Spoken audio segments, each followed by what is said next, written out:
پاکستان میں خوفناک زلزلوں کی پریڈکشن کی گئی ہے. کیا یہ قیامت کی نشانیاں ہیں؟ اس ویڈیو کو اینڈ تک دیکھیے گا, بہت کچھ سیکھنے کا موقع ملے گا. پاکستان جو ہے نا, اس وقت ایک نہایت غیر یقینی اور پرخطر دور سے گزر رہا ہے. کبھی زلزلے, کبھی اولوں کے طوفان, کبھی سیلاب اور کبھی خشک سالی, طویل خشک سالی. ایسا محسوس ہوتا ہے جیسے قدرت ہمیں بار بار وارننگ دے رہی ہے اور جھنجھوڑ رہی ہے, پاکستانیوں ہونتا جاگ جاؤ. حالیہ دنوں میں ایک بار پھر زلزلے کی پریڈکشن نے لوگوں کے دلوں میں خوف پیدا کر دیا ہے. پاکستان, افغانستان, ایران اور ہمالیائی خطہ جو ہمارا ہے, ایک ایسی فالٹ لائن پر واقع ہے جو ہر وقت موومنٹ میں رہتی ہے, اور ماہرین کا کہنا ہے کہ زمین کی پرتیں مسلسل پریشر میں ہیں, اور جب یہ دباؤ ایک حد سے تجاوز کرتا ہے تو زمین لرز اٹھتی ہے. لیکن اب ایک نئی ڈیبیٹ نے جنم لیا ہے کہ ہم زلزلے کی پریڈکشن آلریڈی کر سکتے ہیں, ٹائم سے پہلے کر سکتے ہیں. کیا انسان, سوال یہ پیدا ہوتا ہے, اتنا ترقی یافتہ ہو چکا ہے کہ قدرت کے ان رازوں کو بھی جان سکتا ہے؟ اور ہاں, ایک ہجری کیلنڈر کے ایکسپرٹ ہیں جن کا نام ہے شہباز لغاری. انہوں نے یہ کلیم کیا ہے کہ وہ اسلامی مہینوں اور زمین کی حرکت کو مکس کر کے ملا کے ایک مخصوص طریقہ کار سے زلزلوں, ارتھ کویک کی پریڈکشن کر سکتا ہے. ان کا کہنا ہے کہ وہ 128 گھنٹے پہلے ممکنہ زلزلے کا اندازہ لگا سکتے ہیں. اگرچہ سائنسی حلقے اس کلیم کو مکمل طور پر تسلیم نہیں کرتے, لیکن 12 اپریل 2021 کو ان کی ایک پریڈکشن سچ ثابت ہوئی تھی جس کا ریکارڈ بھی موجود ہے. ان کے مطابق پاکستان کے شمالی اور جنوبی علاقوں میں اگلے چند دنوں میں شدید زلزلہ آ سکتا ہے, اور قرآن حدیث میں بھی زمین کے زلزلوں کو قیامت کی ایک بہت بڑی نشانی قرار دیا ہے.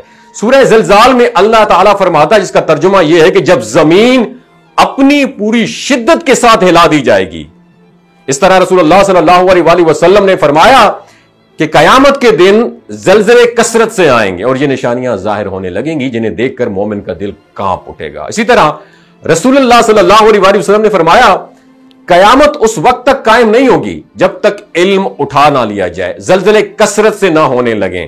اور یہ حدیث ہمیں بتاتی ہے کہ زلزلوں کا بڑھ جانا قیامت کے قریب ترین نشانیوں میں شامل ہے. ایک اور روایت میں آتا ہے کہ رسول اللہ صلی اللہ علیہ وآلہ وسلم نے فرمایا, جب تم زلزلے, سورج گرہن یا تیز آندھی دیکھو تو نماز اور دعا کی طرف لپکو.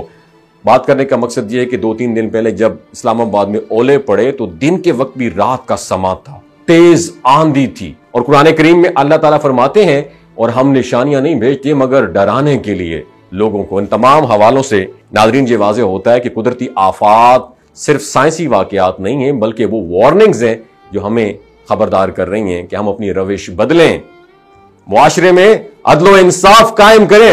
حکمرانوں کے لیے ہے, اور خدا کا نام ہے, قرآن کو پوری طریقے سے پڑھو تو صحیح. اللہ تعالیٰ آپ کے کیپٹل میں بار بار آپ کے جہاں پہ آپ رہتے ہیں, جہاں پہ آپ گوشہ نشین ہیں, وہاں پہ وارننگ دے رہا ہے. پھر بھی آپ ستے پڑے ہو کہ آپ ظلم اور گناہوں سے خدا را باز آ جائیں اور اللہ کی تعالیٰ کی طرف سچے دل سے لو لگائیں.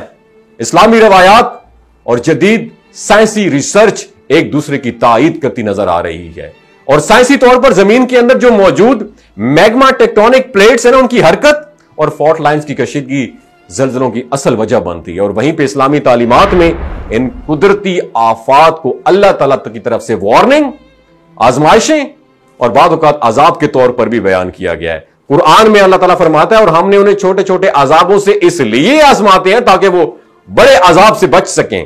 ان تمام حقائق کو دیکھتے ہوئے یہ سوال پیدا ہوتا ہے, کیا ہم اس صورتحال کے لیے تیار ہیں؟ کیا ہماری بلڈنگز, ہمارے شہر, ہمارے ادارے, میں دوبارہ خدا را ہمارے ادارے اور ہم خود کسی بڑے زلزلے کا سامنا کر سکتے ہیں؟